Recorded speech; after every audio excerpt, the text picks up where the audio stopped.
साथियों, जहां मैं खड़ा हूं ये जगह है इजराइल का किबुत्स शहर, जहां पर सुबह 7 तारीख के दिन हमास के आतंकियों ने, अब जो आप मेरे पीछे देख रहे हैं, असल में अब ये उनकी याद में टंगी हुई कुछ तस्वीरें हैं। अराउंड 3000 लोग जो पार्टी करने यहाँ आए हुए थे, उन पर अंधाधुंध फायरिंग कर दी थी। ऑफिशियल फिगर की बात करूं तो लगभग 400 लोग केवल इस स्थान पर गोलियों से भून दिए गए थे। और इस पहलगाम में जो आतंकी हमला हुआ, क्या वो इस जगह पर हुए हमले से इंस्पायर्ड भी है? अगर आपने रिसेंटली ईरान और इजराइल का वॉर देखा हो तो आपने ऑब्जर्व किया होगा कि ईरान ने सैकड़ों की संख्या में एक साथ मिसाइलें फेंकी थी इजराइल की तरफ, ताकि आयरन डोम अगर किसी को छोड़ भी दे तो भी वो इजराइल को नुकसान पहुंचाए। बिल्कुल वैसे ही जैसे हमारे यहाँ पर पाकिस्तान की तरफ से सैकड़ों की संख्या में एक साथ बॉम्बार्डमेंट किया गया था। एक प्रॉपर तरीके का प्रोपेगेंडा चल रहा है। साथियों, जहां मैं खड़ा हूं ये जगह है इजराइल का किबुत्स शहर, जहां पर सुबह 7 तारीख के दिन हमास के आतंकियों ने सैकड़ों की संख्या में, अराउंड 3000 लोग जो पार्टी करने यहाँ आए हुए थे, उन पर अंधाधुंध फायरिंग कर दी थी। जब मैं ये जानकारी आपको दे रहा हूँ, असल मायने में उस समय यहाँ पर नोवा फेस्टिवल चल रहा था और नोवा फेस्टिवल का मेन स्टेज वहाँ बना हुआ था। अब जो आप मेरे पीछे देख रहे हैं, असल में अब ये उनकी याद में टंगी हुई कुछ तस्वीरें हैं जो बताती हैं कि यहाँ पर सैकड़ों की संख्या में लोग मारे गए थे। ऑफिशियल फिगर की बात करूं तो लगभग 400 लोग केवल इस स्थान पर गोलियों से भून दिए गए थे और 40 लोगों को यहाँ से अगवा कर लिया गया था। ये जगह गाजा पट्टी से बहुत नज़दीक है, लगभग 1.5 से 2 किलोमीटर दूरी पर यह जगह है। घटनाक्रम क्या हुआ और ये कश्मीर से कैसे रिलेट करता है, या फिर मैं ये कहूँ कि पहलगाम में हुआ हमला कहीं इसी की तर्ज पर तो नहीं था, इसे ज़रा समझने का प्रयास करते हैं। आप अगर चीज़ों को ध्यान से देखें, इस चारों तरफ के टेरेन को एक बार समझने का प्रयास करें, तो आप समझेंगे कि यहाँ पर किसी को दिक्कत या टेंशन नहीं थी। बिल्कुल वैसे ही जैसे पहलगाम में बैसारण घाटी पूरी तरह प्लेनर थी, बिल्कुल वैसे ही यह एक प्लेन एरिया था। ये एक ऐसा एरिया था जिसके बारे में किसी को चिंता इस बात की नहीं थी कि यहाँ पर कभी टारगेट किया जा सकता है, बिकॉज ये कोई बॉर्डर एरिया नहीं था। अब कहानी क्या थी मैं आपको बताता हूँ। असल में 6 अक्टूबर 2023 की रात फुल मून नाइट थी। फुल मून नाइट का मतलब है कि चांद पूरे शबाब पर होता है। आप चांद की रोशनी में अपनी लाइट्स कम करके डांस कर रहे होते हैं। बहुत से देशों में ये कल्चर है। जनरली जहाँ पर बीचेस हैं वहाँ पर इस तरह का कल्चर देखा जाता है। लोग अपने मनोरंजन के तरीकों में इसे मानकर चलते हैं। सुबह होने तक फुल मून नाइट पार्टी चलती हैं। सुबह होने से मेरा मतलब है कि जब सूरज की पहली रोशनी निकलेगी तब तक लोग डांस कर रहे होते हैं। इस जगह पर 3000 की संख्या में, आइए मैं आपको एक नंबर इधर की तरफ से दिखाने का प्रयास करता हूँ। आप इस अंदाजे से अंदाज़ा लगा सकते हैं कि यहाँ पर लगभग 3000 लोग थे जो पार्टी कर रहे थे। 3000 लोग party, full moon night party थी। सुबह का समय होने ही वाला था। सोचा जा रहा था कि जैसे ही दिन निकलेगा कुछ बहुत ज़बरदस्त होगा। हुआ क्या? हुआ ये कि यहाँ पर पैराग्लाइडर्स से, आप लोग कभी अगर पहाड़ी इलाकों में घूमने गए हों तो आप समझेंगे कि वहाँ पर ना आजकल पैराग्लाइडिंग कराई जाती है। मतलब एक 3 पहिए का, मैं आपको वीडियो का यहाँ पे रेफरेंस डाल दूँगा, आप उसे देखकर समझ जाएंगे। तो पैराग्लाइडर्स का एक 3 पहिए का टोला उड़ते हुए वहाँ से उतरने लगता है। गाजा पट्टी की साइड से उस तरफ से अगर आप देखें तो वहाँ से एक टोला पूरा पैराग्लाइडर्स का उड़ उड़ के इधर आने लगता है और सामने की तरफ वहाँ पर पूरा प्लेनर एरिया है, वो वहाँ लैंड करने लगते हैं। जब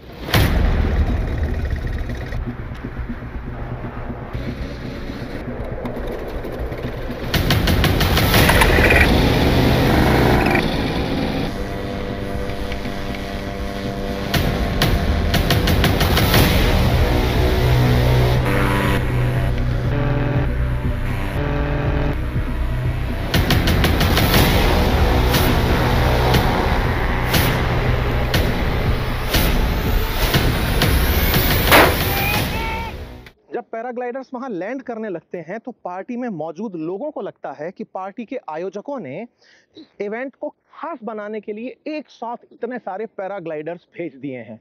पार्टी में जोश और बढ़ जाता है। लोग इस तरह से सोचने लगते हैं कि यार ये तो कुछ अनोखा हो रहा है, याद करिए पहलगाम में बैसारण घाटी के अंदर हमारे बहुत से भाई बहन जब वहां पर एंजॉय करने गए थे, जिस जगह कभी हमला नहीं हुआ था वहां पार्टी कर रहे थे। इसी तरह ये लोग जो आपको दिख रहे हैं ये यहाँ पर पार्टी कर रहे थे। जैसे वहां पर किसी ने सोचा नहीं था हमला होगा, वहां पर फायरिंग की। अगर आपने पहलगाम के अंदर तस्वीरें देखी हों, फायरिंग के समय पर जिप लाइन से बैठ करके कुछ लोग घूम रहे हैं, फायरिंग की आवाजें भी आ रही हैं, तो लोगों को लग रहा था कि ये तो कोई ऐसे ही है, शायद कुछ आवाजें आ रही होंगी।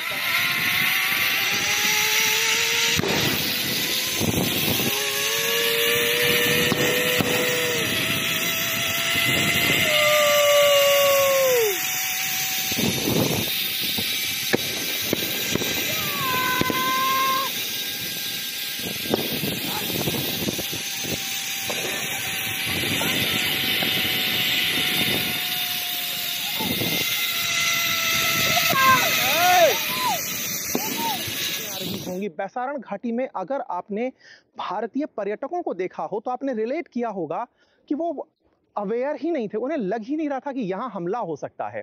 जब आतंकवादी बिल्कुल उनके नजदीक चल के आ गए थे तब भी उन्हें ऐसा लग रहा था कि ये तो हमारी आर्म्ड फोर्सेस हैं। बिल्कुल ऐसे ही यहां हुआ। यहाँ पर असल में पहले यहाँ हुआ और फिर हमारे यहाँ हुआ। मैं बार बार आपसे ये कहना चाह रहा हूँ कि पहलगाम में जो आतंकी हमला हुआ, क्या वो इस जगह पर हुए हमले से इंस्पायर्ड था? क्योंकि कहीं ना कहीं मोडस ऑपरेंडी एक जैसी थी। एक जैसी से मेरा तात्पर्य है कि एक कम्युनिटी विशेष के खिलाफ एक साथ भारी भरकम अटैकर्स ने अटैक किया। पैराग्लाइडर्स जैसे ही उतरकर आए और फिर उन्होंने गोली चलाना शुरू जब किया तो धीरे धीरे भीड़ यहां से भागने लगी। ये आप मेरे पीछे मेन स्टेज देख रहे हैं, यहां पर कोई भी बंकर नहीं है। पेड़ों के बीच में ये पार्टी हो रही थी तो यहां छुपने की कोई जगह नहीं थी। जहां तहां लोग भागने तो लगे लेकिन छुप नहीं पा रहे थे। धमाधम गोलियां चले जा रही थी। मतलब बहुत ही दुखद ये था, जैसे पहलगाम में आतंकियों को यह पता था कि आर्म्ड फोर्सेस पहुंचने में देरी करेंगी। संभवतया इस जगह के बारे में भी आतंकियों को यह पता था कि यहां आर्म्ड फोर्सेस पहुंचने में देरी करेंगी। आप जानकर आश्चर्य करेंगे, जैसे हम थोड़ी देर पहले किबुत्ज में थे जहां पर आर्म्ड फोर्सेस को पहुंचने में 6 घंटे लगे थे, यहां सुबह 6:30 बजे हमला हुआ है, 2:30 बजे जाकर आर्म्ड फोर्सेस पहुंची है। क्यों? क्योंकि पार्टी प्लेस पर किसी ने नहीं सोचा था कि इतना भीषण हमला हो जाएगा। ये कल्पना से परे था। जब हम इजरायली डिफेंस के लोगों से बात कर रहे हैं तो उनका मानना है कि हमारी जो अब तक की सबसे बड़ी फेलियर्स हैं, मतलब जब से इजराइल बना है तब से अगर आर्म्ड फोर्सेस के बड़े फेलियर्स में काउंट किया जाए तो ये हुआ 7 अक्टूबर का हमला था, जिस समय हमें बिल्कुल आइडिया नहीं था। आइडिया से ज्यादा दुखद उन लोगों के लिए ये था कि ये पूरी घटना अंजाम तो हो गई लेकिन फोर्सेस पहुंच नहीं पाई। तो 2 बड़े ऐसे फेलियर्स, पहले इतनी बड़ी हमले की प्लानिंग हो रही है, मोसाद जैसी सिक्योरिटी एजेंसी रखने वाली इजरायली फोर्सेस को यह बात नहीं पता चली, और दूसरा हमला होने के 6 घंटे बाद कुबुत्ज में और लगभग 8.5 घंटे बाद में नोवा फेस्टिवल में जब फोर्सेस को यह जानकारी नहीं लगी तो यह निश्चित ही एक बहुत बड़ा फेलियर सिक्योरिटी का माना गया। और उसके पीछे रीजन भी था, इजरायलियों को यह विश्वास हो गया था कि हम पर अब कौन ही हमला कर सकता है, हम बड़े अच्छे से रहते हैं, सबको हमारी पावर का अंदाजा है। ये बिल्कुल वैसा ही है जैसे हमारे देश में 2019 के अंदर जब से 370 हटा, उसके बाद लोगों में कहीं ना कहीं ये विश्वास हो गया था कि कश्मीर अब टूरिज्म के लिए बहुत अच्छा हो गया है। विश्वास बहाली हो चुकी थी कि कश्मीर में अब कुछ गलत नहीं हो सकता। आर्म्ड फोर्सेस ने सबको इतना अच्छे से आगमन कर दिया। हम और आप जैसे लोग लगातार चर्चाएं ये कर रहे थे कि यहाँ पर अब आतंक की कोई चिंता नहीं है, लेकिन जो हुआ वो आपके सामने था। आतंक की जो घटनाएं वहां पर घटी थी कश्मीर के अंदर, उन घटनाओं को अगर आप ऑब्जर्व करें तो आप एक चीज बहुत ज्यादा पाएंगे, उसमें भी विश्वास के साथ हुआ विश्वासघात था। सेम ऐसे ही यहां पर विश्वास के साथ हुआ विश्वासघात था। जिस तरह भारत के अंदर पहलगाम हमला विश्वासघात का था, वैसे ही इजराइल में हमसे 2 साल पहले हुआ नोवा फेस्टिवल पर हमला विश्वासघात का था। और जब मैं इन दोनों बातों को रिलेट करता हूं तो मैं आपको याद दिलाता हूं कि हमास के इन्हीं आतंकियों ने पाकिस्तान ऑक्यूपाइड कश्मीर में आकर के भारत में हमले की प्लानिंग का वीडियो डाला था। और अगर आप ऑपरेशन सिंदूर के बाद में पाकिस्तान की तरफ से आ रही फायरिंग्स को आपने देखा हो तो आप पाएंगे कि उन्होंने एक साथ मल्टीपल बैलिस्टिक मिसाइल्स को छोड़ा था। बहुत सारी ऐसे एम्यूनेशंस भारत की तरफ फेंके थे ताकि भारत की जो सिक्योरिटी सुरक्षा कवच जो हमारे द्वारा लगाई जा रही है, सुरक्षा कवच जो था हमारा S-400 वो जो अपनी एक्यूरेसी में 99.1% या 4% के आसपास काम करता है, तो 0.6% भी फेलियर अगर हो और वो फेलियर पूरी तरह से भारत को नुकसान पहुंचा सके, बिल्कुल ऐसे ही जैसे इजराइल के पास में आयरन डोम है, लेकिन उस आयरन डोम को नाकामयाब करने के लिए उन्होंने लो लाइन तरीके से अपने पैराग्लाइडर्स को उड़ाया और उन पैराग्लाइडर्स को उड़ा करके यहाँ पहुंचे, क्योंकि आयरन डोम हीट सेंस करता है और वो हीट पर रिएक्ट करता है, लेकिन पैराग्लाइडर्स अगर उड़कर आ रहे हैं तो वो उन पर रिएक्ट नहीं करता है। इसी कारण से आयरन डोम यहाँ पर काम नहीं कर पाया था। ये बहुत बड़ा सवाल है कि आयरन डोम से ये इनको क्यों नहीं बचा पाए, क्योंकि आयरन डोम को हीट सेंस करनी थी। हीट सेंस के अभाव में यहाँ पर हुए हमले को वो बिल्कुल भी सेंस नहीं कर पाया था। और चूंकि हमास का मॉडस ऑपरेंडी है, अगर आपने रिसेंटली ईरान और इजराइल का वॉर देखा हो तो आपने ऑब्जर्व किया होगा कि ईरान ने सैकड़ों की संख्या में एक साथ मिसाइलें फेंकी थी इजराइल की तरफ, ताकि आयरन डोम अगर किसी को छोड़ भी दे तो भी वो इजराइल को नुकसान पहुंचाए। बिल्कुल वैसे ही जैसे हमारे यहाँ पर पाकिस्तान की तरफ से सैकड़ों की संख्या में एक साथ बॉम्बार्डमेंट किया गया था, और वो बॉम्बार्डमेंट जब हम पर हुआ तो उसमें से जो बच गया उसने हमारे जम्मू के अंदर कुछ शहरों को, हमारे बॉर्डर एरियाज में कुछ जगहों पर हल्के फुल्के नुकसान पहुंचाए। ये जो रिजेम्बलेंस है, पहले पहलगाम में हमला होना, पहले यहाँ हमला होना और फिर पहलगाम में हमला होना, बिल्कुल हमास मॉडस ऑपरेंडी के थ्रू यहाँ पर अटैक होना, एक रिलीजन विशेष को टारगेट करना, बिल्कुल वैसे ही भारत के अंदर पहलगाम में हिंदुओं को टारगेट करना, ये दर्शाता है कि एक प्रॉपर तरीके का प्रोपेगेंडा चल रहा है। ये तैयारियां हैं बहुत बड़े स्केल पर भारत को नुकसान पहुंचाने की। मैं समस्त भारतीयों से आह्वान करूंगा कि जब जब राष्ट्र के मुद्दे हों हम सब एकजुट हों, हमें दुश्मन से लड़ना है, आपस में नहीं। दोस्तों, अभी मैं जिनके साथ खड़ा हूं ये 7 अक्टूबर के अटैक में बचे हुए सर्वाइवर हैं। आइए आज हम इनसे बात करते हैं और जानते हैं कि इनके इमोशंस क्या थे उस समय जब ये घटना घटी, क्योंकि किसी के द्वारा ऐसे भीषण क्षण को अपनी आंखों में कैद करने के बाद उसकी फीलिंग्स क्या होती हैं, हम वो जानने का प्रयास करेंगे। Ma'am, you are very much fortunate that you survived and very much misfortunate because you lost your beloved. So we as an Indian shares your pain and we have deep condolences to you, and we are very much happy that you are sharing your feelings with us. Thank you for kind cooperation. May I continue? Sure. Okay. What's your good name, ma'am? Khen. Makhel. Khen. Okay. So, ma'am, what does that actually happen on that moment when you feel that you survived? How does that feel you?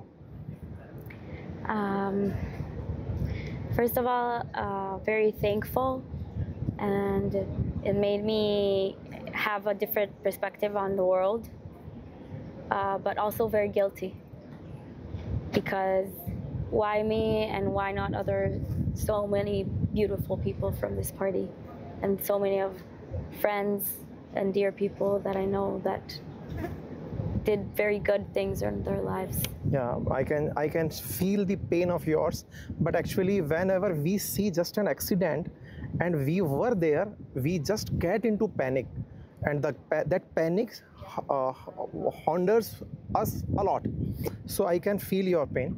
Secondly, ma'am, when you survived, you were lying on floor, or you were just running from that side? At the beginning, we were lying on the floors. We looked for places to hide, and in bushes, of course. And then we started running towards the car, and we were running, and we were driving between terraces on the road. So everyone was screaming at the time? Yeah. Yeah, okay. So fear, how long haunted you? A very long time. Very long time. Have you yet came out of it? No. No. I stopped working. I haven't been working ever since. I'm Okay, still. I'm so sorry. Yeah. Yeah. Okay, ma'am, it's nice talking to you. We have seen your total video, and we will share that to our audience. And it was nice meeting you, ma'am. May God give you all strength. Thank you. And we all are with you. Thank you. बस इसी के साथ फिलहाल के लिए इतना ही। धन्यवाद।